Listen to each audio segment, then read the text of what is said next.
Hello, this is Truth Be Told Transformation, and I'm Bonnie Burkert, here to share tools for transformation, to live your highest truth. So one thing that's true for me is energy. Understanding energy, of course it's true. We all have energy and no energy, but I'm talking about the energy of our system around our bodies and understanding how we can work with that. I certainly know to do so through yoga and certain techniques. Maybe it's breathing or the food that we eat. But there's so much more. There's so much more subtle to be known. And so let's bring on the expert.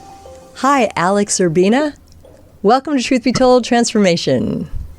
Thanks for having me. I'm glad to be here. So, Alex, you practice shamanism. Is that correct? Would that be how I would describe you? Yes. Okay. So, tell me your lineage with that practice. How did you come to it? You know, I was guided to this journey through a meditation. I connected to my higher self, and my higher self basically showed me some past lives where I was a shamanic healer in previous past lives. And they showed that in some of those journeys that as activated as I was spiritually, I never did the personal development work on myself. And I never did my own healing in those past lives. And so they showed me at the end of those lives that I had suffered with alcoholism and bitter, angry, resentful towards, people in my inner circle. I died alone, miserable. And so they showed me that in this lifetime, I chose to embark on the personal development journey first, and then that I wouldn't pick up the shamanic roots until my 50s. So this was all shown to me in several deep meditations, and I just locked on it and basically asked my higher self, if this is the path I'm going to go down, you're going to help me, and you're going to be the driver. And so this is exactly what has unfolded exactly the way they showed me. Wow. How much had you known about shamanism prior to that? Right? Does it just come to you that way? And I love this, but I feel like it's something that is this tradition typically that you maybe would learn at the knee of your grandfather or something like that. So fascinating that you just found your way in. Yeah. So it makes sense that that's how most of us perceive that, right? Because you would think that that's how it would unfold. But as it started to come into my existence and my awareness, I trusted it, through my own intuition and just feeling it, trusting it. And believe it or not, as I started to step into that role and learning and discovering, it unfolded so many other possibilities. I started to get invited into certain circles that other people weren't. I made my way into being invited to certain indigenous circles that other people weren't. And then it dawned on me that my higher self, my guides, and then later I found out that my ancestors have been guiding us the whole time. I have indigenous roots connected to the Apache tribe and the Yaqui tribe.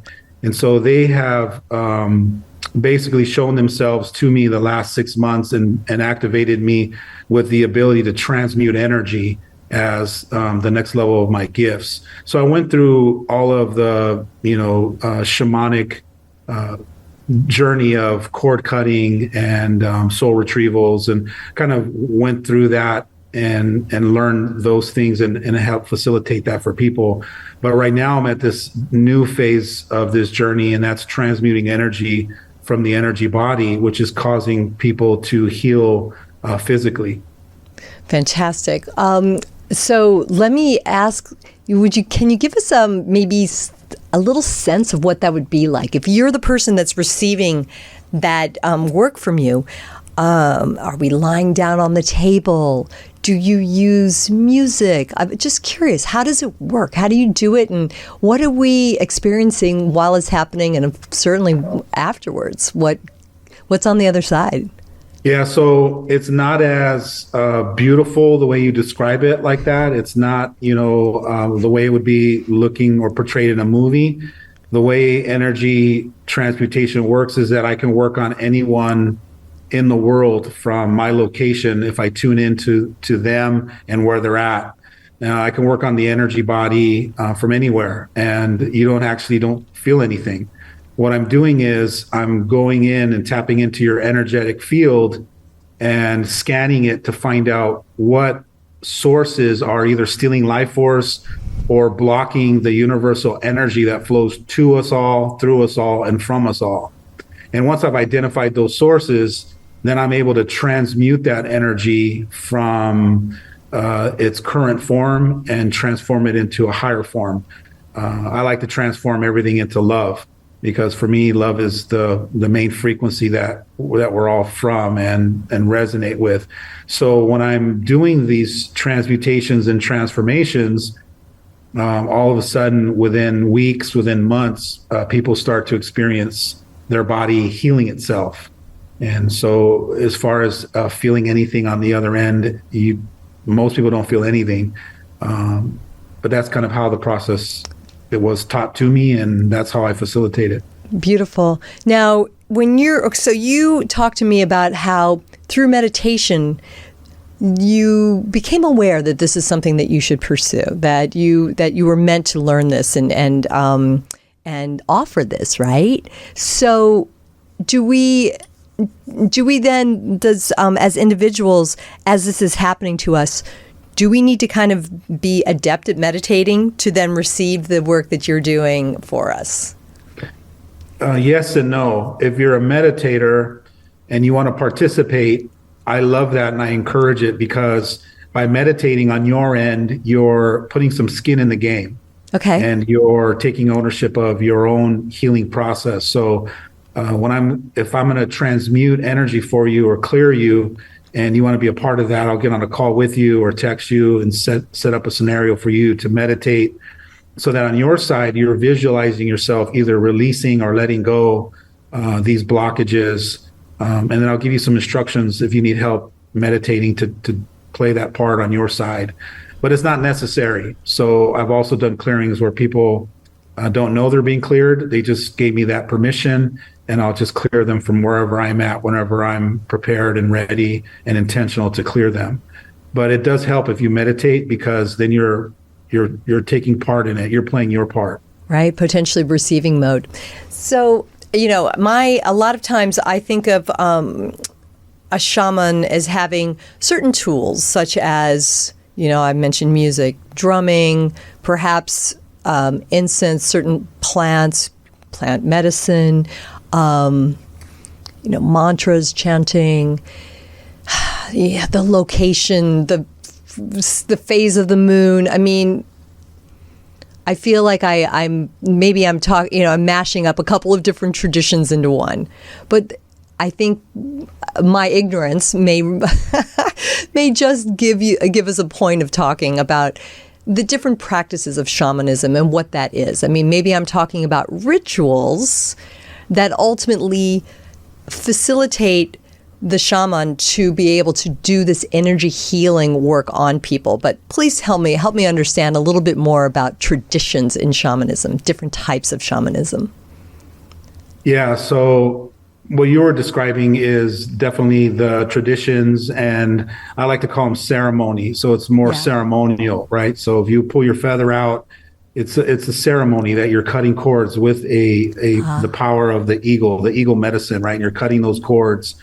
If you're using sage, or if you're using the spirit of the drum, you're calling in those great spirits to be supporting you and facilitating the healing or the clearing. And it's important still to have tradition and ceremony. I like to tell people, ceremony is important because it's kind of like the activator. It activates your intention.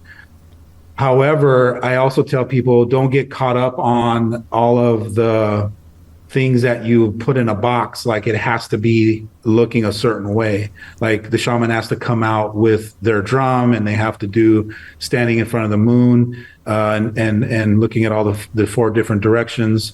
I tell people that I can clear a house with Windex or just sprinkling water, because it's not necessarily the tool. You are the tool. And we use the tool of the power of our intention. So I can clear anything just with my intention. So it doesn't matter if I use sage or water or clearing spray or a pendulum.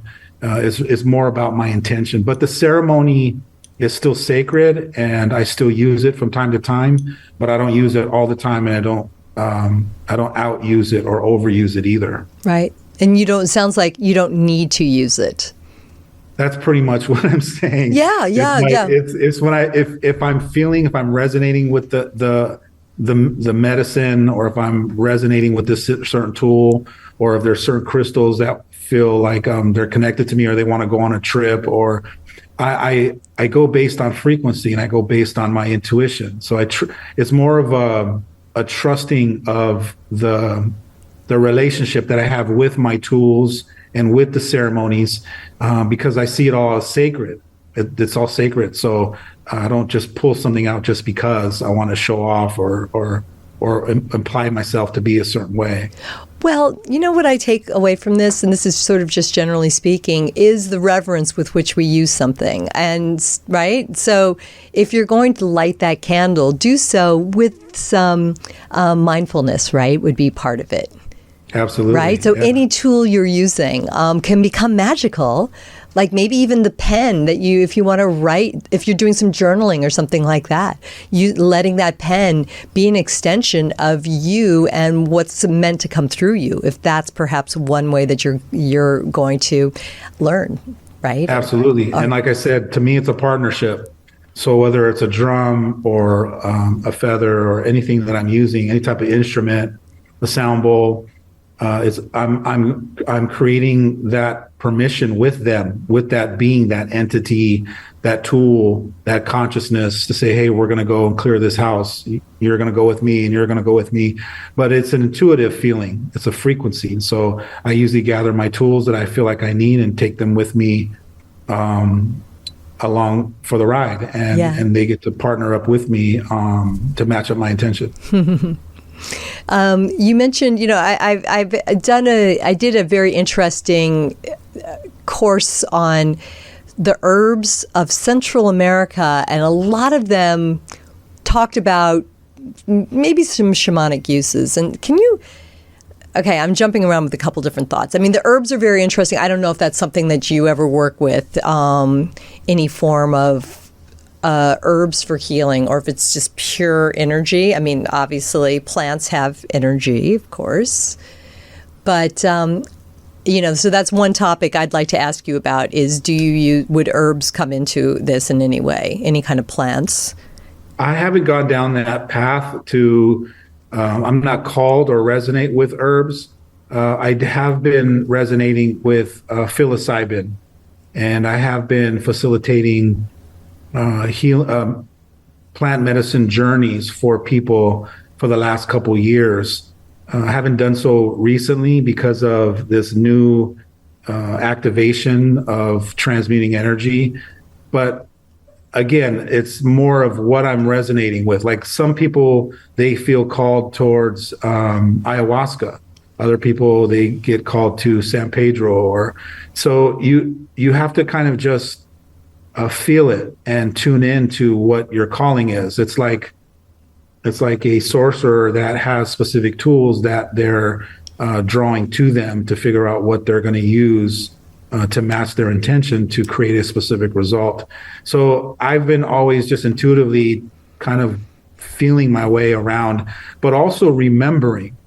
So a lot of this journey is remembering. So as I'm hosting a plant medicine journey, a lot of stuff is coming back to me. And it's funny because I would turn to my wife and go, wow, I'm starting to remember some of these things. It's not like I'm learning them. It's more of a remembering. So when you get to a certain stage, dialed in with that frequency of me calling in this experience and creating this contract to jump back on the path as a shamanic healer, is just all starting to come back to me. Interesting. I know there's that term that, you break it down, remember, right? I mean, it's like, what is the root of that word, and what is the deeper, perhaps a deeper meaning But that's great. I love hearing that. And again, it's probably there for all of us if we listen. And, big message. In fact, I've had a few interviews of late that, it's unbelievable. You hear stories of people being in meditation and profound things coming through and change and being life altering and, living in that constant state. So it sounds like you're doing that for yourself and for us, Alex. It's amazing. Let's talk to me about, I love the word alchemy. I'm very interested. And I think that by describing the alchemy, alchemizing, is that the word? Negative energy, right? So why don't we break down that term and process a little bit? Because that's ultimately what you're able to do for us, right? Yeah. So the rule when it comes to energy or universal law is that energy cannot be created or destroyed, but we can alter it. We can transform it from one form to another. So what I do is I transmute dark, dense, negative energies in the energy body, and then I transform it into love. So I'm just changing it from one form to another. And by changing its frequency to a higher frequency, then the body now, the energy body has enough power to supply to the physical body. And now the physical body has exactly what it needs, which is that frequency to be able to start healing itself. Like, I'm a firm believer that no healer is really doing the healing, including myself. I only call myself a healer because you need to know what category to look for if you're looking for healing. I believe that our body and us as individuals are the healers. So all my clients, I see them as their own healers. They just, sometimes you need someone to bring the right frequency, the frequency of the healed self to match. And then you might need a permission slip. And then you might need somebody to be able to help transmute and transform that energy into a higher state, a higher frequency, so that the body now feels that it's ready to start healing itself. I heard that the body tries to heal all of its organs and all of its cells every couple of months. And it's almost like it feels like it checks in to see if everything's set up for it to heal. And when it realizes that the table hasn't really been set for it to do so, it'll kind of go, all right, I'll be back next month. And then it comes back, and it's always checking in to see if you put it in the right state for it to do its own healing. So that's kind of the idea and the concept that I stand behind. Yeah, that's great. I love the analogy of the setting the table, right? And if it's not prepared, if we're not prepared to receive. So my question with that would be, can I just come to you and go, I need some healing? Or do I need to have a realization like, oh, I am, living with so much stress and, or something specific that is blocking you? Can you please fix this? I've broken up with somebody, I've lost my job and I'm suffering. Do you help people? Can we go in general, just knowing like I want to be in optimal health? And can you identify those blocks in our system? Yeah, so you can come in at any state, anywhere you're at, as long as you come to me or to any person that is set up to help you heal yourself. By showing up to that person, it's almost like that permission slip. It's the I'm ready to do this, right? So when people come to me, I want to say that 99% of people that walk through the door or seek me out or make a phone call or reach out, it's the activating process. It's the starting point for me to say, okay, great, what's going on? And then now we open up a discussion, and then you're going to now let me know what are some of your symptoms, right? Because I don't do symptom work. I do root cause work. But I need to know what some of the symptoms are to backtrack to try to figure out what's at the root cause. But we're going to start with a conversation, and you're going to let me know what it is that you're dealing with, what kind of suffering that you have. Is it mental, emotional, psychological, spiritual, or is it physical, and or could it be all of it? And then that would start now for me to have permission to scan your energy body. So what I do is I call in my higher self and then your higher self, and I ask permission to scan your energy body to find out if there's anything that's blocking it, or if there are any sources that are stealing life force from your energy body. Once I get that permission, I have a series of questions, probably about 30 different things that steals life force from your energy body. And then I just go down the questions: yes, no, yes, no, yes, no. And if I want to find out specifics, like how many of these sources, or where did it come from? How old were you when you first got this one source, or you picked this up? So I kind of narrow down and paint a better picture for you. And then what I do is a follow-up call with you on Zoom to go over the results. This is what I picked up. This is what the questions I asked your higher self. These are the answers I got back. And then we now can paint a picture and see what's really going on underneath all of the symptoms that you're experiencing. And then with your permission, then I start working on it. I start transmuting all that and transforming each one of them and converting them into a high vibrational love energy. And then it takes about, I tell people, 3 days, 3 weeks, 3 months. It's everyone's a different, it's a custom experience when it comes to healing. Some people feel stuff right away. Some people it takes them 3 or 4 days. Some people it takes them 3 or 4 weeks. But eventually the body starts to respond to not having a negative life force where they're being drained, and then the body slowly starts healing itself.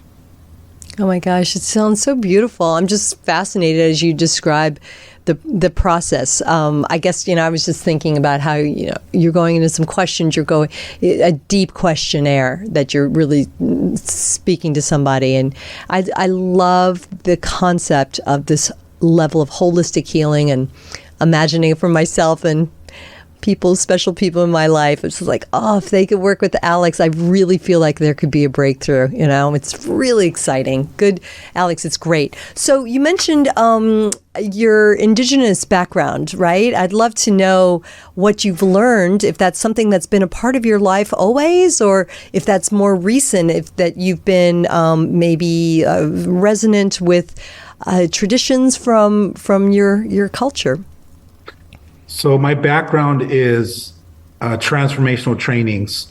Since the age of 23, I had a very profound conscious awakening, decided to go on a hero's journey of self-awareness and a hero's journey of personal growth. And so I embarked on that 30-some years ago and became a life coach. I never really thought of any indigenous background, even though I knew I had my grandmother was a native. That the stories were that she was kicked out of, her mom was kicked out of the reservation for something that she did, but I always heard those stories, but it wasn't really interesting to me, or I never really followed along because it was not really relevant at the time. It wasn't until I got activated in 2020 with the awakening and remembering and being shown that I chose this shamanic path. And then all of a sudden I started being invited by certain indigenous people to their circles. And as I started showing up, my ancestors started showing up as well. And it started showing up in very profound experiences that I couldn't even write a book or create a movie about it, because they're so amazing. But it felt like a movie at the time as stuff was happening in those circles. And then I just became to a point where I just trust it. It is what it is. But yeah, I never really thought about it when I was younger. And it didn't come into play until I had that awakening 4 years ago. Wow. Okay. That's really great. And I'd love to hear about your different paths converging for you and how it's really just exploded, right? And as far as the learnings and what all you're able to use for people. So the fact that you were a life coach prior, I think sounds wonderful, helping somebody. As you talk to somebody prior to working with them, you're doing some excavation, and then you work with the energy, right? And I'm kind of, you're watching me on YouTube, it's like I'm kind of doing that aura, sort of around the aura, right? Because that's what you're looking at. You're tapping into the field, right? what I've learned is in this short amount of time in this healing service is I realized there's front end healing and back end healing. The back end healing is coming to a sound bath or getting Reiki done. It's clearing out. It's doing the clearing out of whatever resonance frequency that's off. It's resetting it, clearing it out. The front end healing is doing the work up here where you are learning how to perceive your world or your reality in a more empowering way. And so this is where the coaching comes in, because as a life coach, my job is to sit with you and help you learn how to interpret your life and your reality in a more empowering way so that you're not misinterpreting it in a way that ends up causing your own dysfunctions and your own suffering in the first place. So it's kind of like you need to be doing both. You need to be working on the front end healing and the back end healing. A lot of people get excited about doing the back end healing. They become healing junkies, and they go from one, Reiki master to the next. They go from one sound bath to the next. They go, do all the yoga. They're doing all the back end healing, but they don't realize that part of the way that they interpret their reality, the way that they're thinking and the way that they're perceiving life, they're causing their own dysfunction that needs to be healed. So for me, the whole package is front end healing and back end healing, front end healing and back end healing. Because if you complete the front end healing, then there's nothing to heal, or there's less to heal. But if you're just doing all the back end healing and you're not course correcting this up here, then you're just going to always be on this forever journey of trying to heal something that you haven't fixed up the stream. Fantastic. It's like you're a self-help junkie, but you're not actually ever receiving the help. You can be. And I think this is why in this lifetime, I chose to do the personal development work first, because in past lives, I was activated spiritually as a shaman. So I would have the whole village would come to see me. I was a young shaman, about 8 or 9 years old. And so I would have all these villagers that would come to me asking for insight or medicine, and I was healing people. And so being activated as a spiritual light worker young can feed the ego, right? And think that you know it all, or you're something specific. And then I never did the personal development work. So that's why I suffered in those past lives by, being an angry, bitter shaman and pushing all the people in my life away from me. And then ended up transitioning out of that life, and then realizing after a couple of those that doesn't work. So that's why in this lifetime, I chose to do the personal growth and do the mindful self-awareness, self-love, the forgiveness, the interpersonal developing, so that I had a foundation that when I chose the shamanism path, that I had a good foundation, a solid context. Mm-hmm. It's like you did your own front end healing, right? The front end healing is the mind, right? So yeah, right. No, it's great. And I mean, it's just holistic. That's what we're talking about here. The mind and the heart. Yeah. Okay. Well, that's great, because people may, underestimate the importance of that along the way, right? I mean, mind, body, spirit, correct? So absolutely. And there's a lot of people that they get so fixated on fixing the mind or course correcting the mind or doing the mind work that they forget that we're human beings, and we have inner qualities that is the magical ingredients. It's who you're being. So for me, I learned a distinction very young called be, do, have. It's a distinction of mastery. And it implies that if you focus more on who you're being in more moments, you don't have to do as much, or you don't have to do anything at all. And then you can have anything you want. So if you focus more on their inner qualities, being more loving, more compassionate, more vulnerable, more authentic, more honest, more giving, then you're more powerful, because you don't have to do anything specific. You don't have to say anything specific. You're at the core of your essence, and that's the love frequency. Thank you. Need to be reminded of that on this day of taping. It's just definitely need to be reminded of that.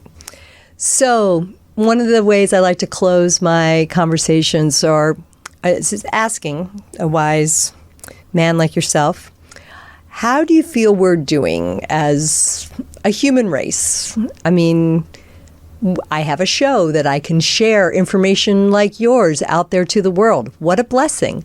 Right? I feel like there's more and more interest in understanding. Did people understand shamanism 10 years ago or 20 years ago? Not as much as they do now, I believe. So how do you feel we're doing out there, Alex? I think we're exactly where we're supposed to be. Right on. Because I believe that everything happens exactly for us, not to us. If you choose to see that everything that's unfolding to you is happening for you, not necessarily to you. And when people ask me, well, what is it happening for? That implies, well, if it's happening for me, then it's happening for an experience, for me to either learn or remember who I am or what I want to choose next. So it's like if you're experiencing something in your life that's not beneficial to you, or you're not getting the rewards or the goodie from it, then choose something else. Choose a different way to look at it, or pivot and make a different choice, because obviously what you keep choosing is not the experience you want, and it's not beneficial for you. So I believe that everything that happens is on purpose, and nothing happens on accident, whether it's right in front of me or in my own family or my own community or on the world stage. Everything happens exactly the way it's supposed to. Very apropos. Very apropos, November 2024. Thank you. You're a wise man, and we would love to get you down into the studio sometime. And, I thank you for being out there as a resource for people, Alex. There's such an opportunity for people to dig deeper into it. I know there's a lot of people that deal with physical ailments, and you are one to tell us sometimes that's just, that Band-Aid is not, or the pill is not the fix, that we have to go to the mind, to the heart, and look at that as a whole. Yeah, I firmly believe that none of us were meant to suffer. And my goal is to help people that also believe that they weren't here to suffer, to help them get onto that frequency of the healed self so that they don't experience suffering anymore. However, suffering needs to be here because we're in a world of relativity. We need to have suffering to know what the healed self feels like. Okay. We need to have, hate to know what love is. We're in that world of the up, the down, the left, the right. It's just a matter of what you're choosing to experience. Excellent. Thank you so much. This has been enlightening. I really appreciate it. Alex Urbina, give us your website, Alex. AlexUrbina.com. Okay, easy enough. All right. Yeah. Until the next time, aho, namaste for sure. Appreciate you. Thank you. Thanks, everyone. Truth Be Told, Transformation, here to share tools. We're, so honored to have people come on and share their wisdom with us. Different episodes every week. Don't forget, Tony Sweet also is live on Fridays at 3 p.m. Pacific. The community joins him on chat, so definitely come on and say hi. Robert Hensley, Queer from the Other Side, and myself, Bonnie Burkert, always looking to find new ways to share and uplift. And as I like to say every week as I sign off, hopefully you'll be able to, through these teachings, shine on. Thanks again.